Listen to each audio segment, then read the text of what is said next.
Hello everybody. Can you all hear me?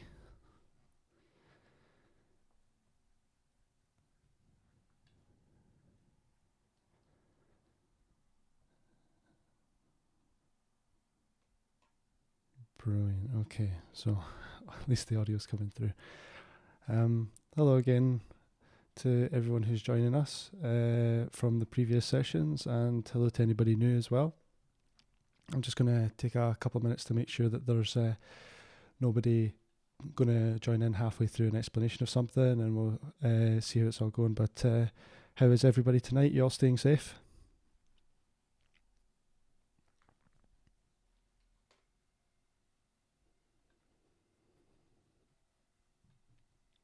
I'm glad to hear that people are excited to see more about the tool. Today we're going to be going a bit more in depth into Reformer Pro, so it's going to be fun to kind of look at all the minutiae and details of it, and we can really break down how libraries work for Reformer Pro. I've been asked to turn up a bit. Actually, I don't think I can. My mic's at full volume, so I'm just going to have to probably speak up and move it closer to my face. Glad to hear you are all safe. It's looking like everybody is about tuned in now. So I'm just going to start by giving a quick description of some stuff here. And so hello to all of you again, and my name is Andrew, and I'm a sound designer at Krotos. This is our third episode from our live stream series, and thank you to those who are tuning in again, and thank you for any newcomers. If you've missed any of the last episodes, you can watch them again through the links in the description, or check them out on the YouTube channel.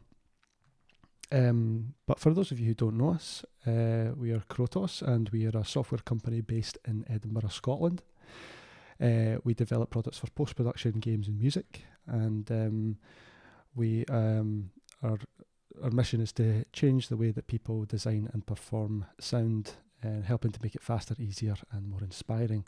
But if you want to read more about us, you can learn about it. You can learn about us or any of our products through the link in the description, or by visiting our website at krotosaudio.com. And all of our products are available with a free 10-day demo, which you can try on the website as well. So feel free to comment at any point during this. I'll be jumping back and forth the stream there, so if I pause at any moment in time, I'm probably just changing tabs to have a quick look and see what people are saying.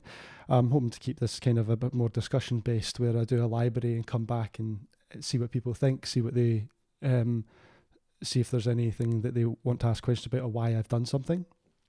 And I think I would like to go a bit more back and forth. But in the comment section today, we have my colleagues Linda and Mihao, who will be replying to your messages in real time, and I'll jump back in at different points. As you may already know, we are also running a giveaway during the stream. If you've signed up for the stream already, you're in the running. If you have not yet done so, you can still sign up for the giveaway with the link in the description, and we'll announce a winner at the end of the demo. So stay tuned, and we hope you'll find this enjoyable and you'll get something useful out of it. So please feel free again to ask any questions during it, or drop us a message in the comments throughout, and we'll read through them and get to it. So during our last couple of live streams, there was a lot of questions asked about Reformer Pro's analysis tool specifically, and how to get the most out of your libraries, or tune a library to work as best as it can with it. So we thought it would be a really good idea to do a whole live stream just based on analysis tool, where I'm going to go through a range of different content and show you how these different contents would fit, and why they've been edited in certain ways to help you get the best out of your material as well. So the content I'll be showing today is libraries that we have available on our website, plus a couple of extra bits and bobs, but It is mostly libraries from our website, but I'll talk you through each one bit by bit, and we'll go from there. So I'm going to start with a bit more of a basic library, and this is essentially Reformer's bread and butter. It works really well with foley content, and it's really fun to perform that foley back again through a microphone or another method, such as like you could do it with a synthesizer or a MIDI controller or other stuff as well. Or other audio inputs. Doesn't have to come from a mic, it could be pre-recorded audio. But yeah, what it's really good for the first library is Foley. And I have here, Performable Pro's open there. I'm just going to close it and keep that out the road now. But we'll have this selection of Canvas Bag Foley. And as I said, this is one of our libraries that comes from the Closing Materials Foley bundle. But you can see here that I've only got 7 files, and that is genuinely the size of the Canvas Bag Foley library, but they're longer files. So there's a couple of requirements for the analysis tool, and I will get into them more when I open it up a bit, but one of the requirements is that your audio files have to be longer than 1 second in order for the Performable Pro analysis tool to analyse them. Now, I'll go into more detail about that and show you some of the errors that can show up if you're experiencing them. But first of all, I'll just show you this bag Foley. So we have a range of different gestures and movements of the bag, and I'll show you them here.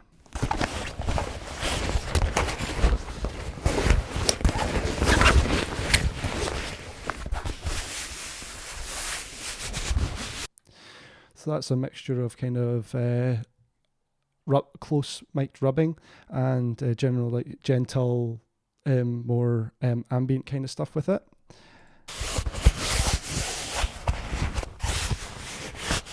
That's a second take that we have of it. And this third take,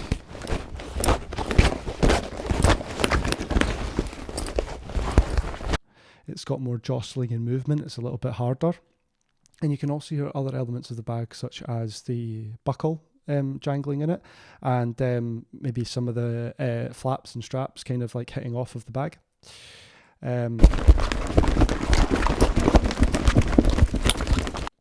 The fourth one is a bit more of a rougher take, a little bit of like kind of like harder gestural Foley.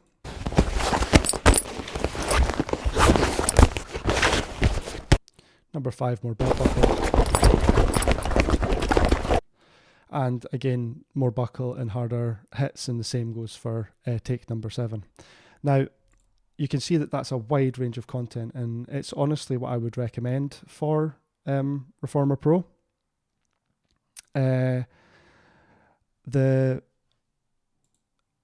best thing you can do with it is have like a similar source of content, or a singular source of content, should I say, such as this bag, and get all of the elements of the Foley and movement out of it.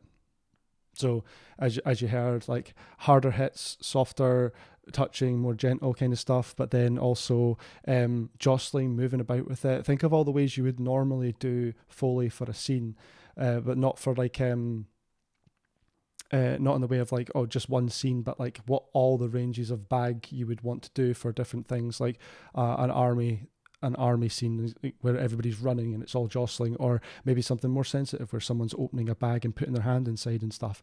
So you want to get a nice mixture of material that covers all of your bases that you would do for different scenes and different clips or games or whatever it is that you're doing.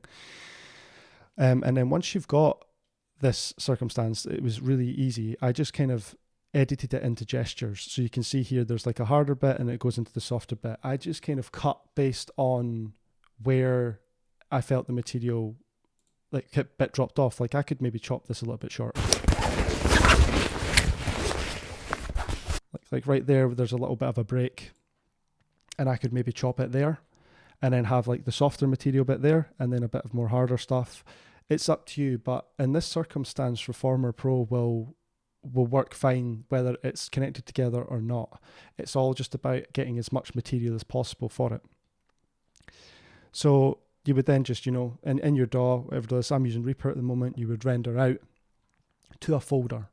And in that folder, it's just this canvas bag material. So here I've got all of the sounds here, and I've got canvas bag foley. And in here you can see all 7 of my sounds as they are inside the DAW. Now, if I then open up Performer Pro,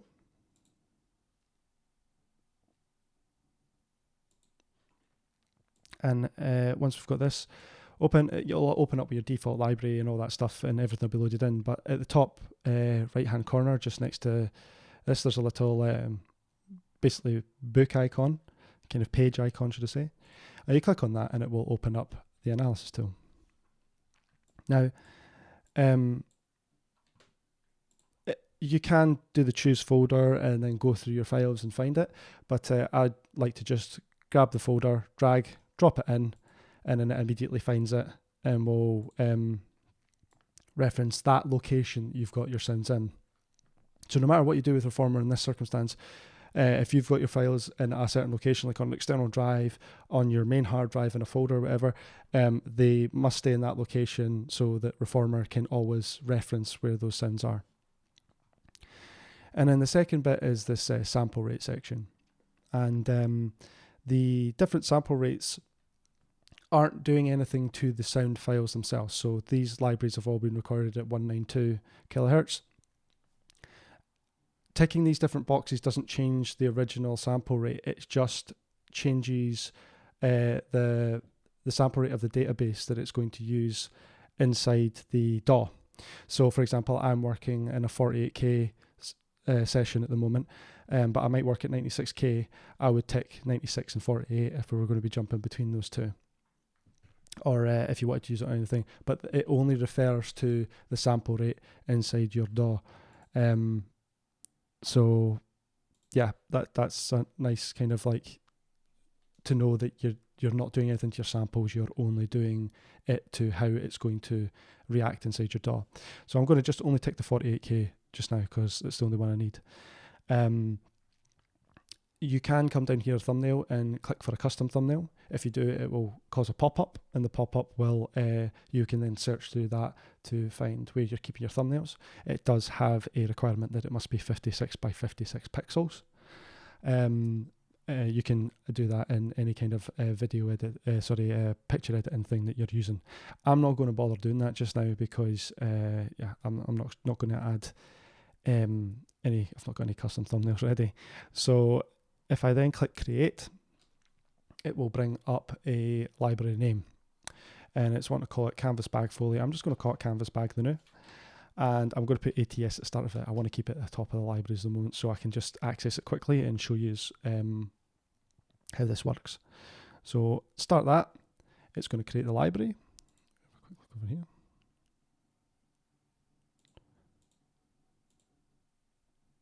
And once that's done, it only takes a few seconds. Depending on the size of your library, depends on how long it will take. Now, Reformer can take up to 1 gigabyte libraries and analyze them. It will take a little bit longer if that's the case, but once it's done, it should come with a pop-up, but that seems to have stopped now. I apologise. Of course it would. Right when I'm doing something with it. I apologise, I'm going to have to do that library again. I'll do it quickly without clicking away from the screen this time, because I think I was trying to do too many processes at once and my computer can't handle streaming and analysing the library at the same time apparently. So if I do that, Canvas Bag, ATS, I'll call it 2 just in case it did analyse. And I will create that library. And this time it worked, thankfully. We go like that. Close that. And then inside the analysis tool, you'll see nothing's actually shown up yet. If I close Reformer Pro and open it again, I will get to see the library here. So it did work. It was just clearly a graphical bug, but I'm going to get rid of that one just in case because I don't want it. Now, the only issue, the reason I've got like a a thumbnail there is because this is a library that I've already made using Reformer libraries, as I've said before. So it's actually went and auto-filled the thumbnail with the previous name from the library. But if I click on this just now, you can see in here I've got all of the sounds files ready to go just as they were inside your DAW. So if I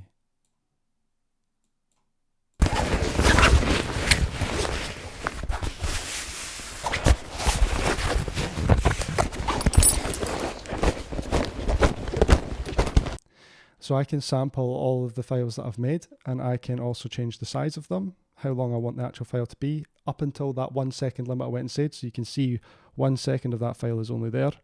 Or I can have the full file. You can snippet perfect bits that you want to use, and you don't have to necessarily use the whole sound file once it's in Reformer. So you can do adjustments after it's in. But you've heard all the sound files and all that, but now when you perform it, you will be able to hear as I change from being, doing something more delicate and lighter into the microphone to something heavier, or performing it like I'm walking.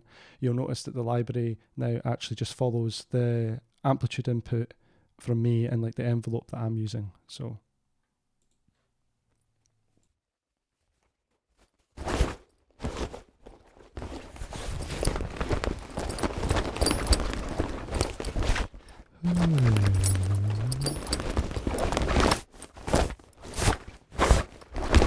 oh, sure.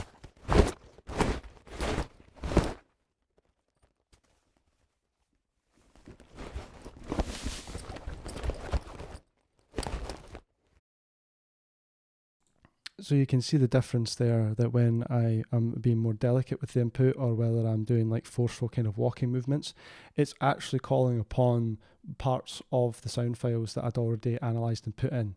But the wider variety of content there has allowed me to get a little bit of everything. And of course there is a certain amount of randomisation to Reformer's analysis, which means like sometimes you get a bit of belt buckle, sometimes you won't, but it's all about just acting it out and performing with it, and then you can get a much more, I say, performative result rather than a straight up exact sample of the file.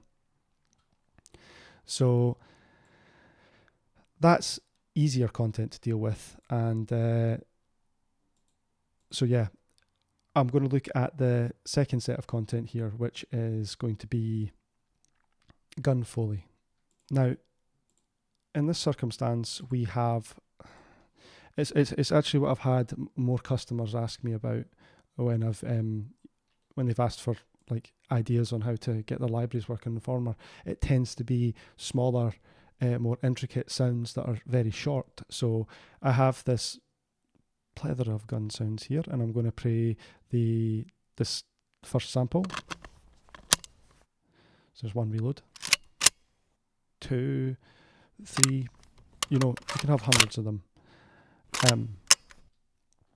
But as you can see, none of them are actually, well, this one's just gone over this is 2 seconds, there's 1 second, but when you first get them, it could be just a click like that, or a movement like that. So you've got all these gun sounds, and there are all these little intricate sounds and clicks, and they're very sharp and very quick. And depending on the type of library you're going for, we'll get to impacts later. These aren't really impacts. These are like little detailed sounds that kind of benefit from still evolving in sound, kind of similar to like the canvas bag that will evolve as you perform it. But they also could be doing with being very succinct and exact to what you would like them to be, especially if you've got a scene of a gun cocking, you want it to be exact with what's going on the screen. But editing them when they're that small, or having them that small, doesn't necessarily mean that they're going to work the same way in Reformer. So if you have several of them together, there is no harm in having silence between them all. You could have like this one, and this one all joined together. So you've got one really small one. You can join it up with 2 bigger files to make a 4-second file. And then I could just glue it like that. And there's a little bit of silence between them all.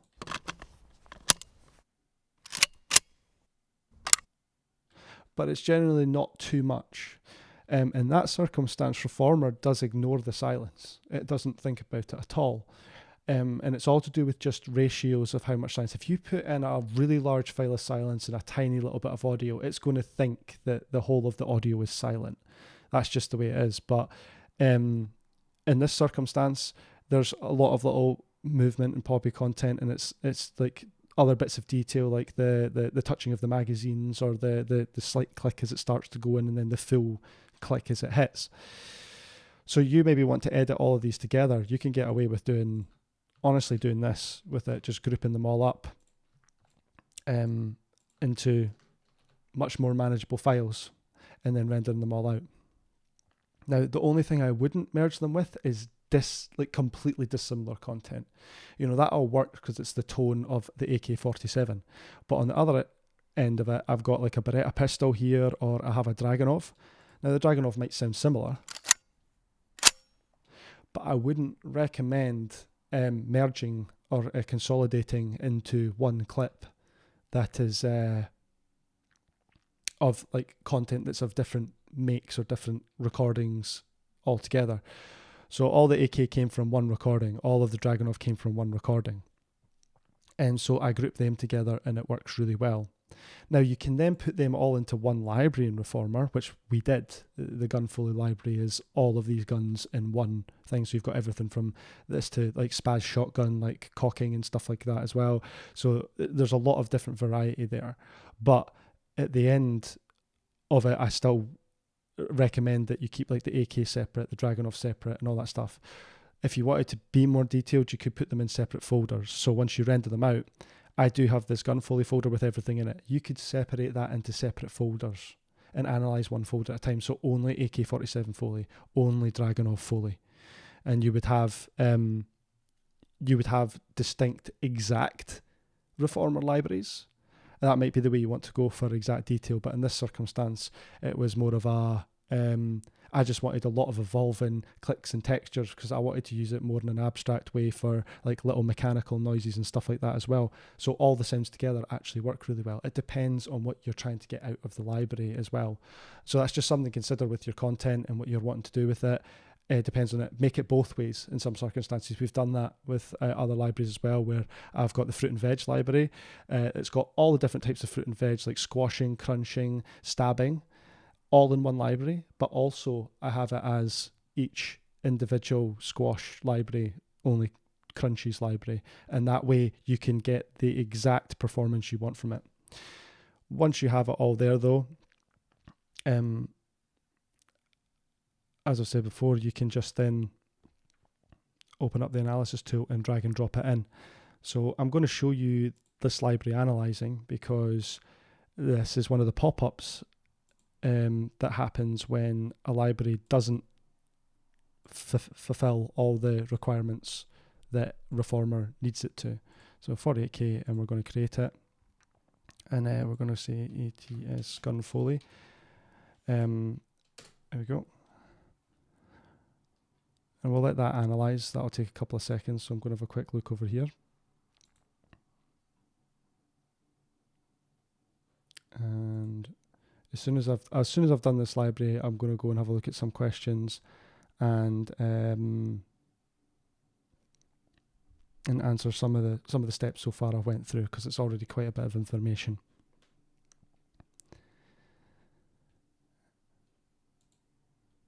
I hope I've not done the same again where I've clicked away. Brilliant. Right, so that's analysed correctly, but it has said 107 of your samples are less than a second. Therefore, you might experience unexpected behaviour from this library. Now, if this shows up, I do recommend, like, that's a lot of samples to be wrong. That's going to heavily affect your thing. If it's just a few samples, it does say only a few samples are wrong. It might have some effect. So you could be missing a couple of sounds you really wanted in it. But if it's quite a heavy number like that, I would recommend going back, maybe grouping up some files together and seeing if that works a bit better. But now that's analysed, it's all done. I can go back into Reformer Pro. I'll do this.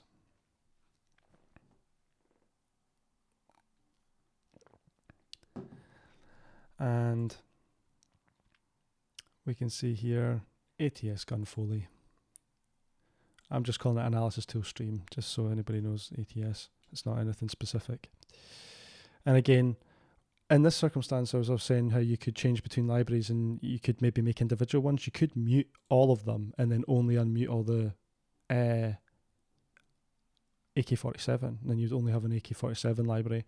I just think it's sometimes easier to do individual libraries if you want to do that, because then you don't have to worry about, just detailing with the tiny little details.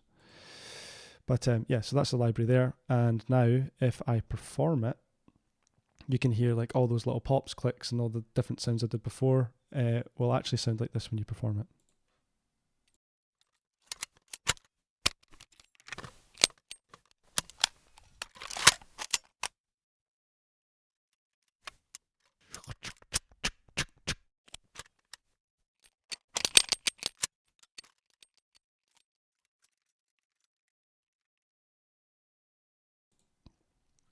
And you can see that it will respond to the different ways I'm putting it in, like shorter, sharp, like noises is getting the ones. And then if I go, it goes like a, and that shows you that the library it has two ways it can be performed and two ways it will react.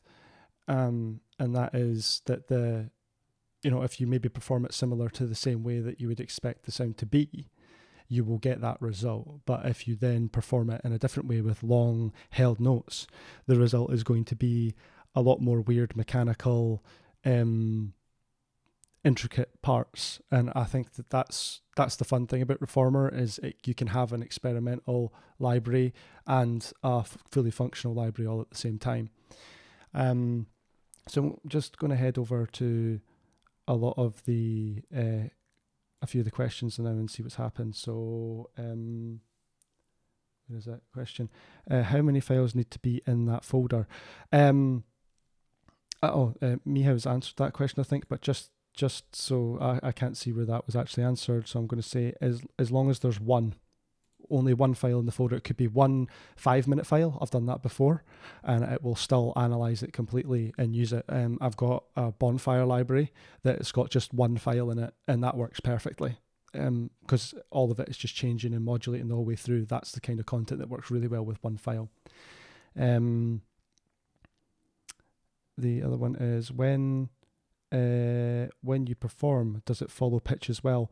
To a certain extent. It's not extremely pitch sensitive. It will it can pick out certain bits, but it's if you match the pitch of the library usually. I'll show you that with this. I've got the synthy drone sounds that I'm going to show a little bit later on. You can hear that as I hum at different pitches, or as you use this section here, which is the dynamic input, as I change frequency, it will find the frequency content of the library and it will follow the pitch content that way much better.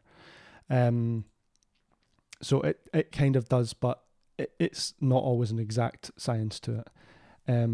What I'm trying to understand is how drastic is the disk space difference between the choices. Referring to the checking all. Okay, so if you only pick 48, it's only going to take up the size of a much smaller space. If you ticked all those boxes, let's open up the analysis tool.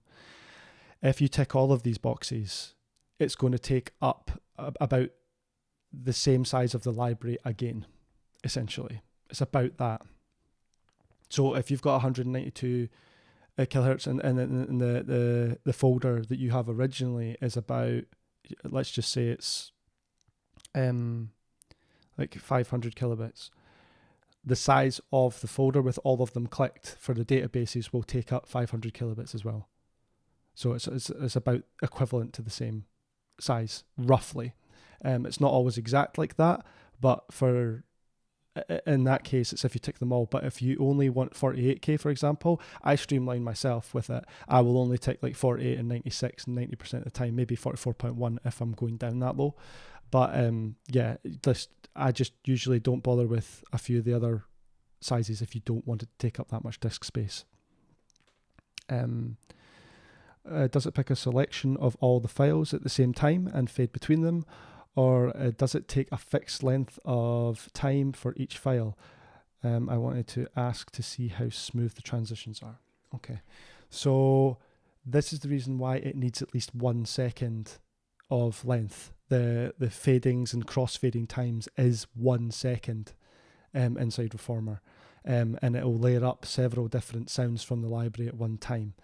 You can't always hear that. It's obviously intelligent in the way it does it, but the way in which you can fine tune that and have quicker responses is with the actual response parameter down here.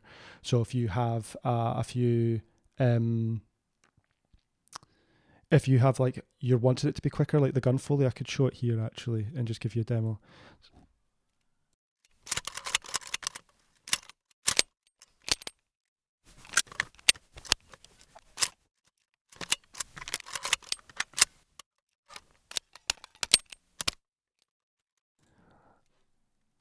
So I don't know if you noticed there, but it's very small. It's not a huge response difference, but the slower ones seem to be more like and then the fast was like and it was kind of almost repeating on itself there. That is how you can change the response to see how it is. But the basically the crossfade time is, as I said, 1 second, no matter what, across all of the files, and it will layer different ones up and on top of each other, but you might not necessarily hear them all playing at one time. Sometimes you can, you'll hear it repeating. It depends on the performance you put into it based on the library's qualities, essentially. How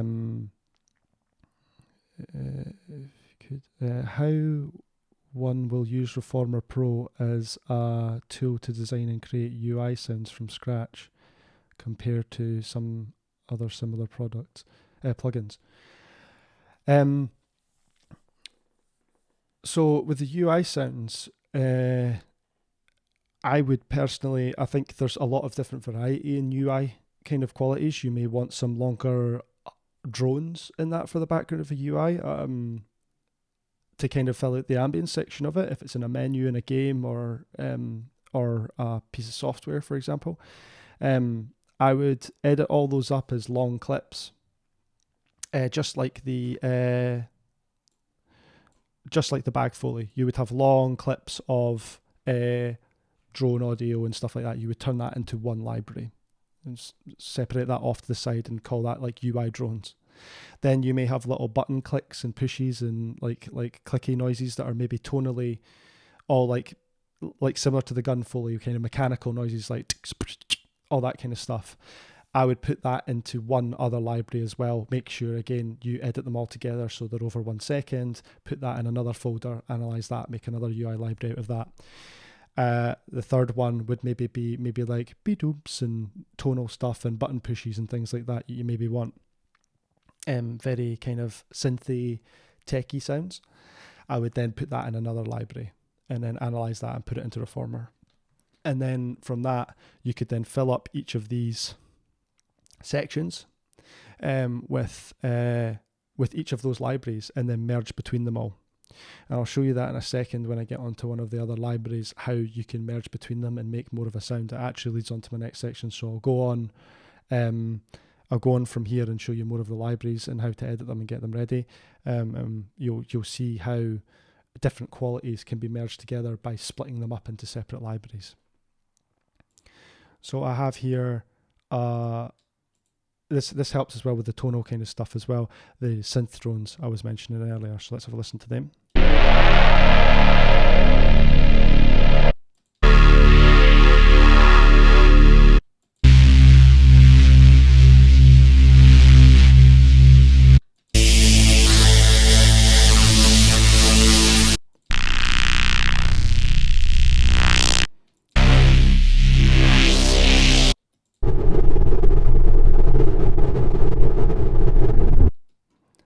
So you can hear there's a lot of different tonal content in there, different things. There's still like a harshness and a noise behind it and things like that. And it's all got different pitches in there that it could call on.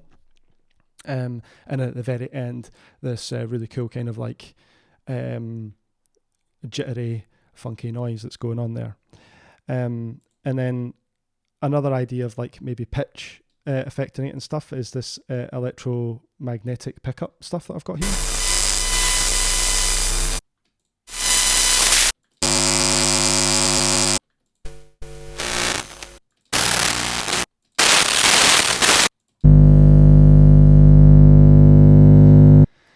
so you can see that there's some of the hummy content, but no matter what, that's always going to be on, because it's an electromagnetic pickup, it's going to be 50 hertz here in the UK. So that's always going to be referring to a certain pitch no matter what you put into the library. So I'm not going to go through the analysis process again because you've seen it a couple of times now for it, but you would just, again, there are separate libraries here just so you can see them separated into electromagnetic pickup, all the sounds there, and synth drones all in there. And drag drop them in, analyze them, and they would come into the tool. So if I then change this library here, let's go with that one being the drone.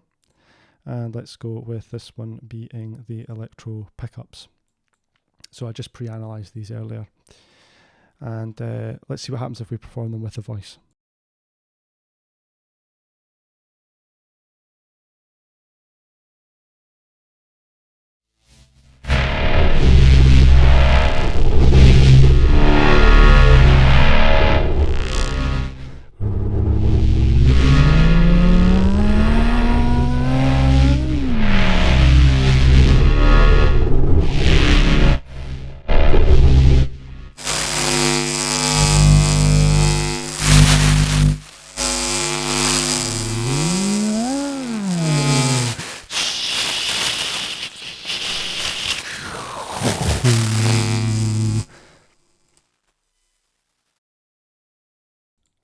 So I hope you could see there as I was doing it and changed the content. As I was doing more humming stuff, it was changing through the wah, wah, wah kind of content. But then when I went did the ch, it came only through with the white noise stuff. So it's picking up the different tonalities and the different performance styles and actually responding to that. But the second way you can do it, once you've analysed all those libraries, say you've got stuff that's like that and it's got more frequency stuff and you're wanting to jump between different bits and bobs of it, I would recommend, I'm going to go over to this one. You can hear, sorry. Now the variation 0 and the bandwidth 0, so you're going to get the same sound playing all the time and the frequency is that. So I'm going to change it to continuous mode and I'll show you how changing through it all changes the frequency.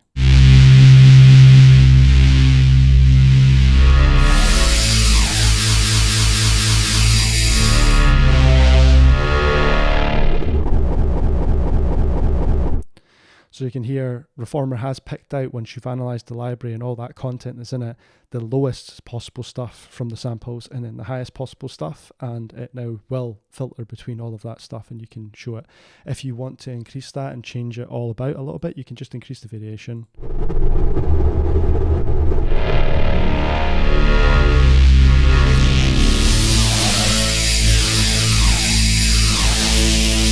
And if you want it to be a little bit more random, I usually up the bandwidth so it jumps in and about different frequency spectrum bits of it.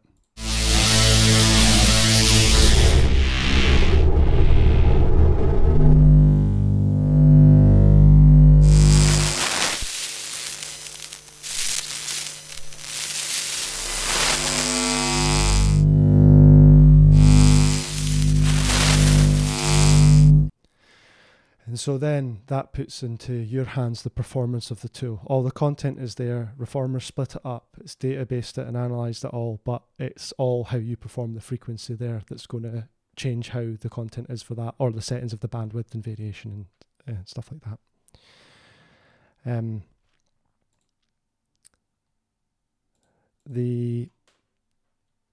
So now I've done that kind of stuff, I can show you different types of content again, like what we were saying about say different performance techniques but the same tonality and they won't work together. So I've got here two libraries, which is this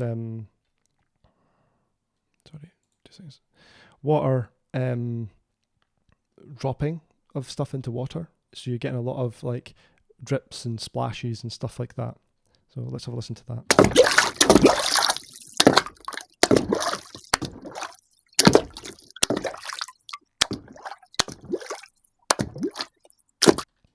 So you can see here at the start, like I was mentioning before, there's a few clips here. These are obviously different performances,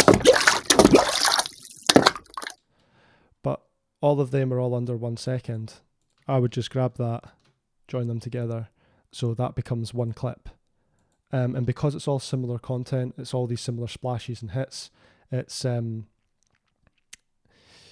not going to affect how Reformer Pro filters through stuff and picks out those little bits. As I said, the 1 second is only to make sure that the fade time inside Reformer and all that bit, but this allows it actually to see all of the sound a lot better. So we have those water splashes, water drops, sorry, and then I've got these water splashes.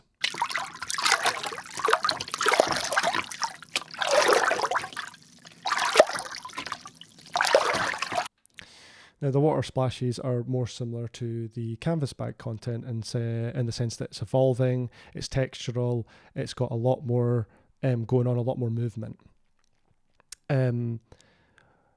If you started to merge the similar kind of, obviously, tonality of the content of the dropping, not tonality, the styles of the content, the dropping is very sharp, impacty, hard-hitting, and responds better to a different type of input into the microphone or from the different input, obviously. If I would perform it going splosh, splish, splosh kind of stuff, but doing that for the splashing is going to sound a lot weaker because it needs to evolve over time. So you're going to want to be like whoo, whoosh, whoosh with that one. So as I said, you would render them out again into the folders. And I have a library here already made up for that. I'm going to open up my water variations.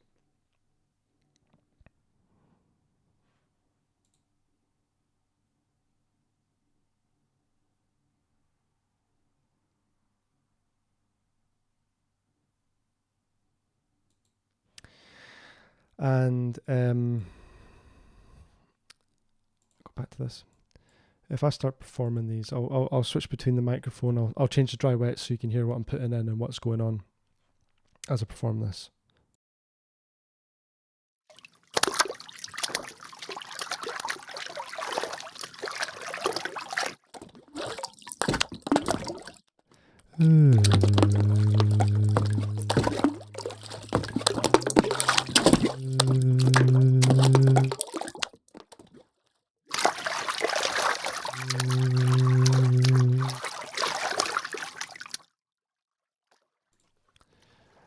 I think you can hear in this context that just that long ooh is causing the water dropping to repeat lots and lots of drops, and it seems like it's more like there's loads and loads of, say, to me it sounds like coins being chucked in a water fountain, but loads and loads of coins into a water fountain all at the same time, but maybe you're just wanting one drop. So putting in that longer ooh, if you'd merged the water splashing and the water dropping libraries together, the end result would be a really big clutter, a really clustered sound of this dropping going on all the time, and the splashing wouldn't get time to evolve, and you wouldn't be able to get the textures and the detail and perform it as well.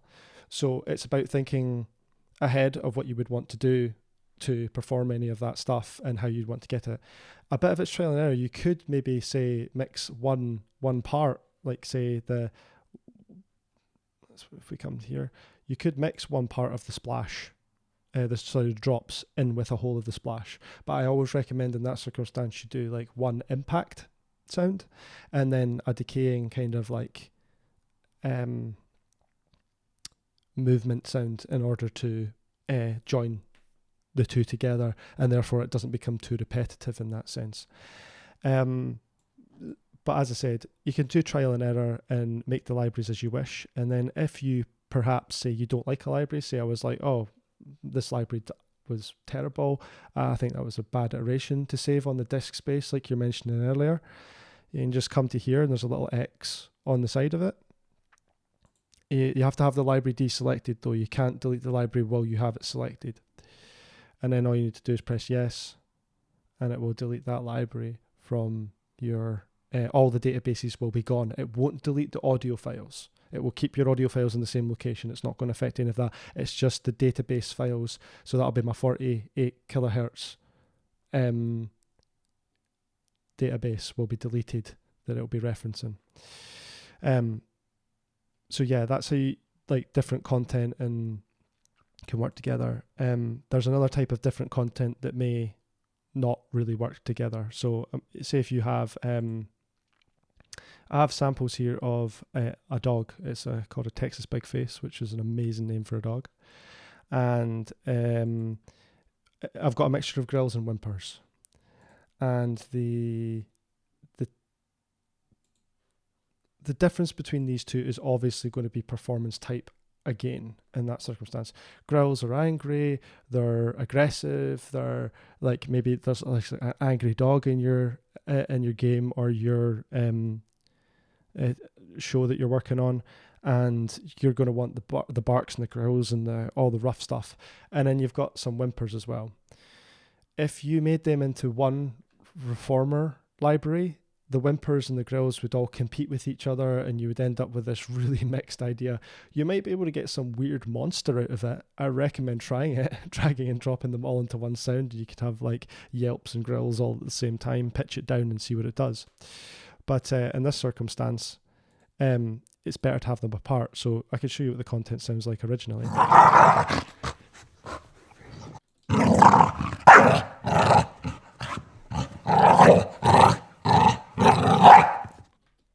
And as you can see, these are nice long files with a lot of variety in the content.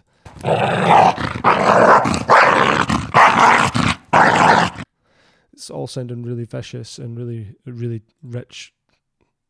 And here you've got these little whimpers.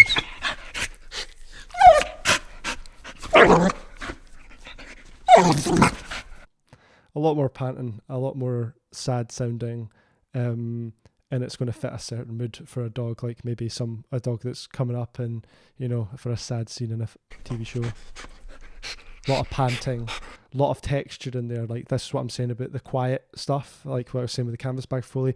Quiet, delicate stuff, along with louder, brighter bits of material. And then once they're analysed, you're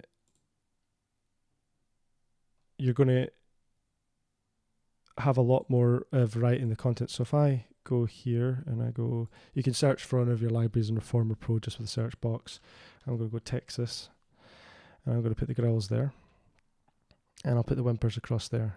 Now, this is a circumstance where I would actually, as I said before, I'd perform it actually the same way. You're going to be putting in the same vocal input, the same style that you're going to perform it with, but that would then clutter, as I said, and confuse the two libraries. It would just be a mess.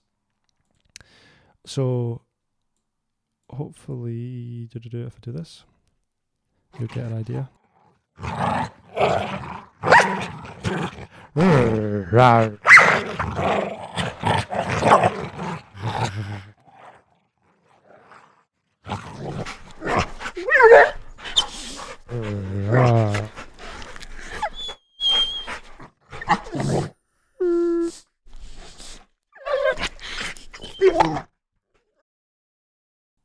Obviously, there's nothing more intimidating than the whimpering dog that you'll turn yourself into eventually.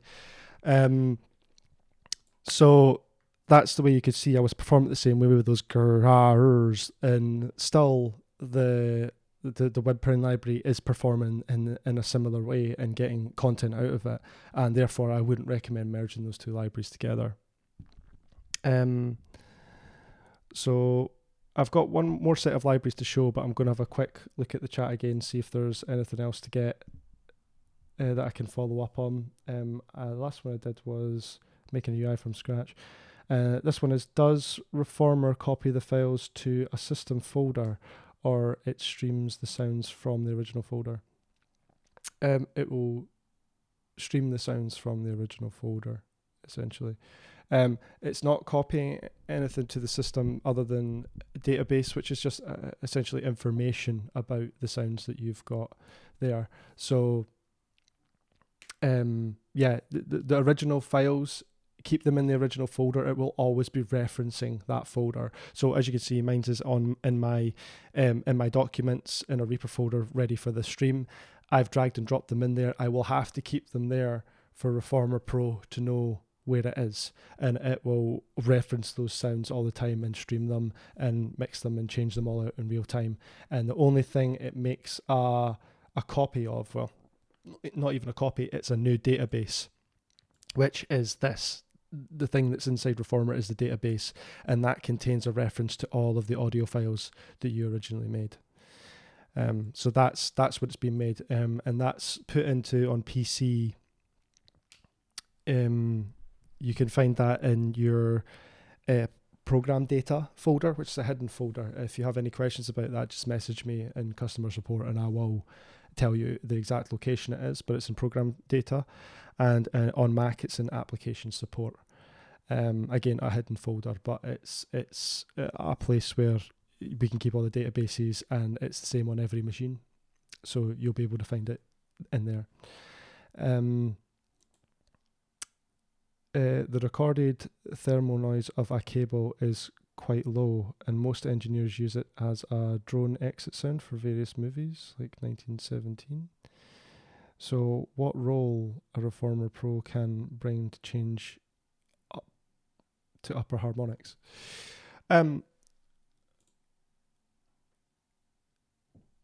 If you wanted to change it up in pitch, essentially, is the thing we would do. It would be the playback speed. So, you know, I can put on, let's go back and let's find the drone sound here. And if I was to then put the drone sound on continuous here, you can see as I change the playback speed.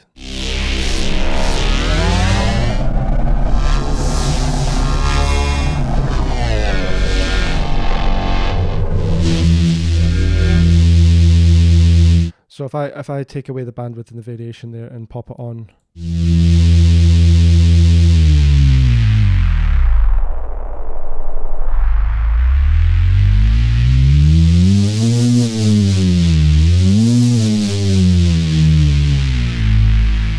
you could probably use the playback speed in order to shift it up a couple of semitones or octaves, just to kind of see what extra harmonic content you could get out of it. And as well, if you have several selections of it, I would recommend just trying to go through the frequency and seeing what you could get out of it.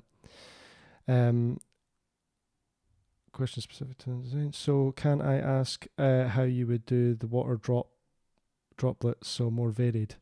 For more varied, it's just the amount of content that you give to it. So in that circumstance, when, as I was saying, so let's go back to the water droplets. Let's find water drops.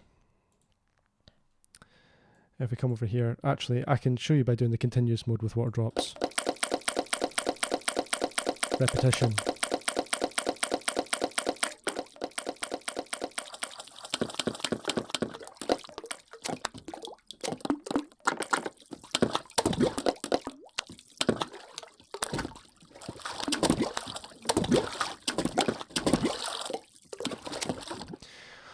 So you can see there, continuous mode isn't the best way to do water drops. As I said, I would perform it, and that would probably be a better way to deal with it. But you can see as I opened up the bandwidth, so it called upon more of the library spectrum and added variation, it would then call on more sounds in each of those frequency bands. The frequency parameter there, I can move up and down, and it will vary the content of the splashes that's happening. If you want something to be like the drops to come in harder or different times and stuff like that, you can also just perform the amplitude, is what I would do. So you can see there, depending on how hard I push the amplitude fader, depends on how it performs. But again, when I recorded that library, I recorded like loads of different sounds for water drop-in. So there was coins dropping into water. There was tins of soup that I was dropping into water.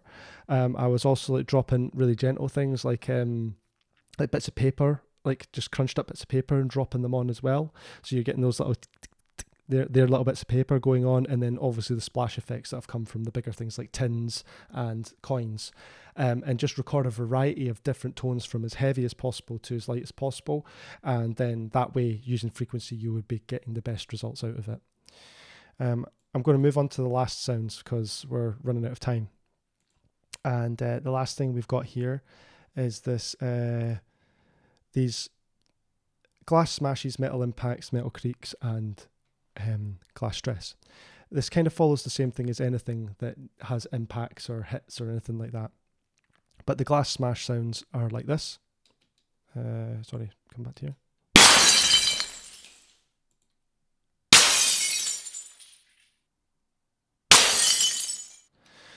And a variety of different types of glass smash there.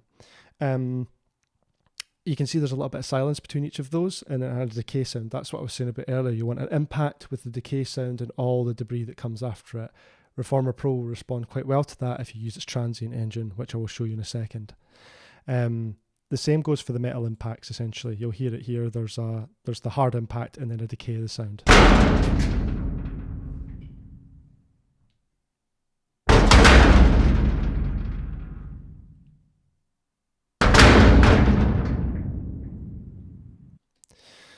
So a variety of content with a variety of purposes and sound styles. It's good because there's variation here. They're all heavy, but they've all got a different performance and a little bit of a different decay to them.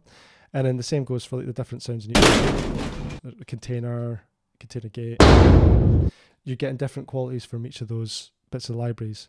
So those metal impacts I would put into one library. All of those different metal impacts go into one library, and then all of the glass smash goes into one library. But then say you've got like glass stress and stuff like that and creaks, I wouldn't merge them together. I do it. These are more evolving again, like the canvas bag that I mentioned at the very start.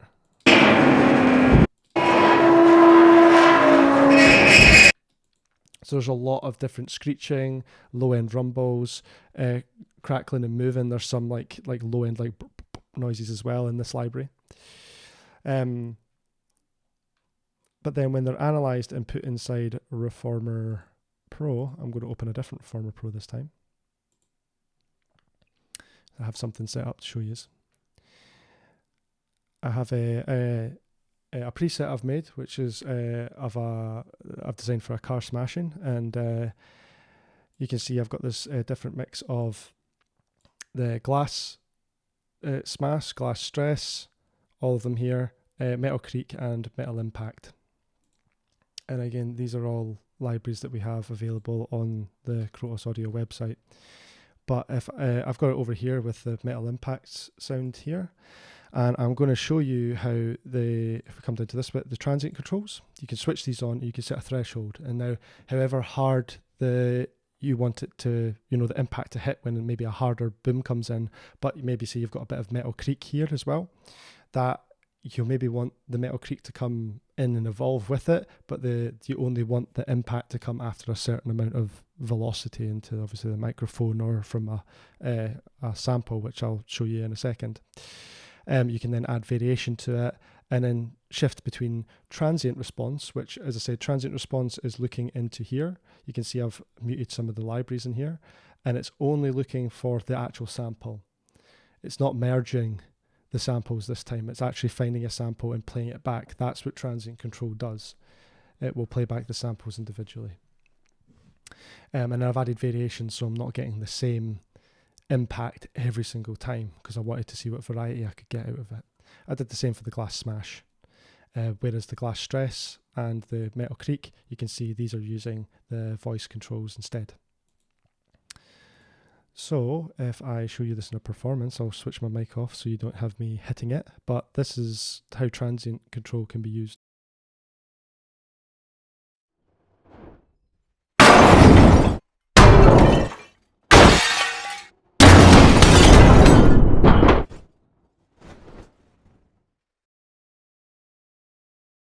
So as you can hear, like there's bits when I was touching the microphone, you could hear the evolving sound of the metal creaks and the stress glass because of the merge I've got there. But when I really impacted the microphone, you got that sample of that hard hitting transient response. And what you can then do is do terrible performances like this. Sorry, I'll just solo this.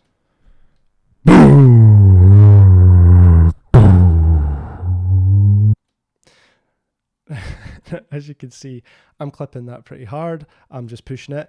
That's the performance that I realized gave Reformer a lot of room to play. So if I then switch this back on,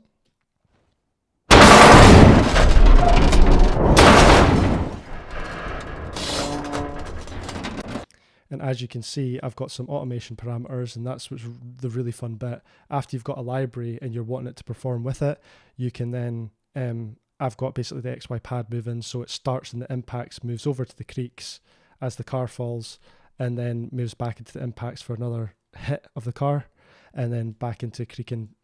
And also I'll show you how that looks with the actual video now.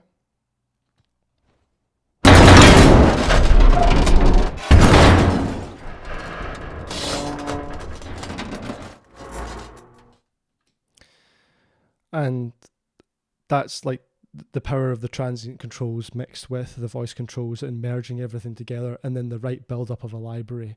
So I know that the impacts won't work as well with just my voice going ba ba, but it does with the transient controls.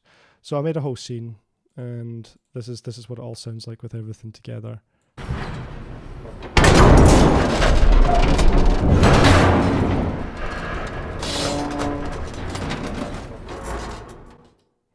So yeah, I'm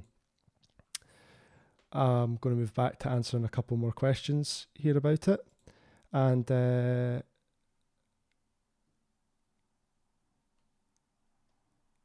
sorry, just trying to figure out where I last got to. So I did the water droplets last, and there's one here. So if you move your sound library, is there a way to point Reformer to the new location? There is, yes. If I was to move the library away from that location, Reformer would tell me that it has gone and ask me to relocate the files. Let's see if I can, what library have I got here that I could do it with? That's the best example, the drone one. So say if I move to the drone one, and then, oh no, sorry, I'll move away from the drone one first actually while I do this. And then, so if I take the drone library and I just put it back in Reformer Pro Stream instead, so it's going to move location.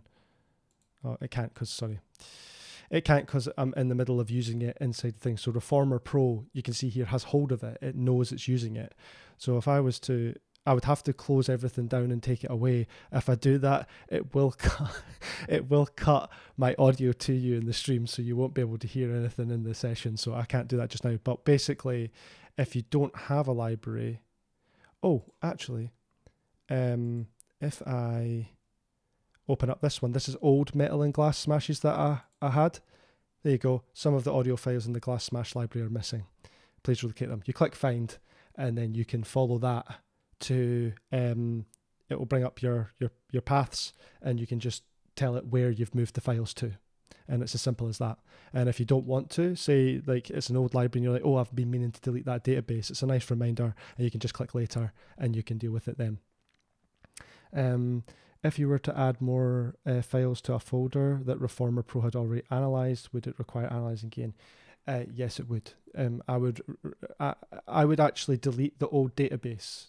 So like I said, like say you want to add more files to the drones one, I would delete the drones library from Reformer Pro, add all the sounds to that folder, and then reanalyze that whole folder again, because you've tampered with the original file location, and Reformer Pro will give you that pop-up just like I showed before. So I'm just checking to see if there's any more questions in there that I've missed, but I don't think there is at the moment. If you do have any more questions, drop them into the chat. I'm more than happy to answer them, or message me on customer support, as I said, and I will be I'll be able to answer them back. If you have your own libraries, for example, that you really want to figure out why it's not getting the results you wanted, like send me a screenshot of the library, like the types of file, or even send me the library. I'll be more than happy to analyze it and see what's happening with it and give you some feedback in order to help with that. But thank you for all the questions. So that kind of brings us to the end of the stream, and I hope that you found this more in-depth look at our software useful.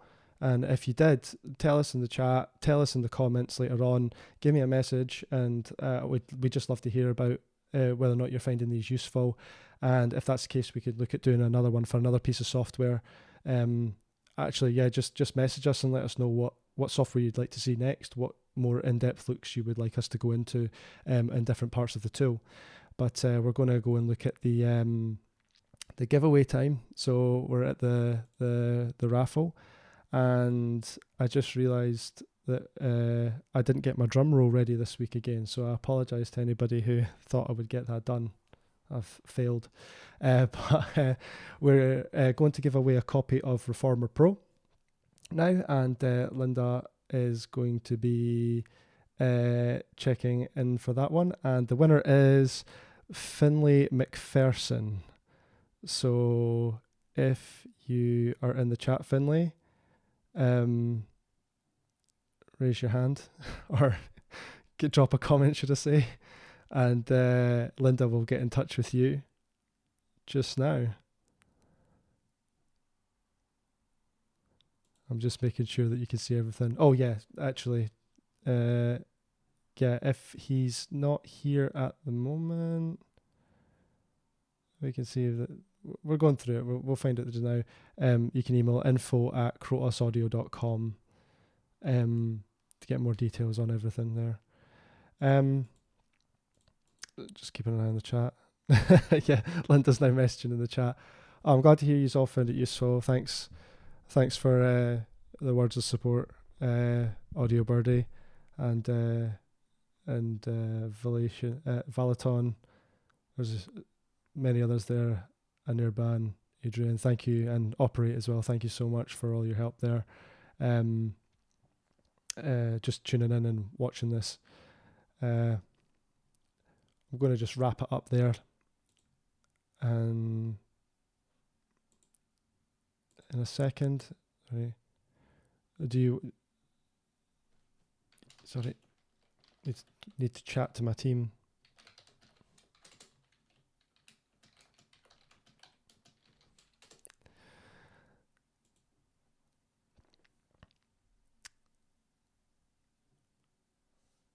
We're struggling to get a hold of Finlay, so we may have to re-roll. Oh no! Okay, oh, we've got him. We've actually got him. Apparently, I've just been told we've got him. So thanks for that. Yeah, that's fine. We've got him now. Sorry. Okay. So that's the end of the stream, guys. Congratulations to the winner of the stream. I want to say again, thank you for everybody for joining. We hope that you've enjoyed it, got something out of it. But it's always good to have you all on board, and thank you for the kind words in the chat. Again, please let us know if you have any requests, suggestions, feedback for the next session. We would love to hear more about it, and so feel free to let us know in the chat, in the comments, or give us a direct message. I say through customer support. If you want to see more of these and you want to check out the last ones we've done, you can subscribe to our YouTube channel or follow us on social media. Keep an eye out as well for the email that we send out for the next one. That comes through if you're signed up for the Krotos newsletter.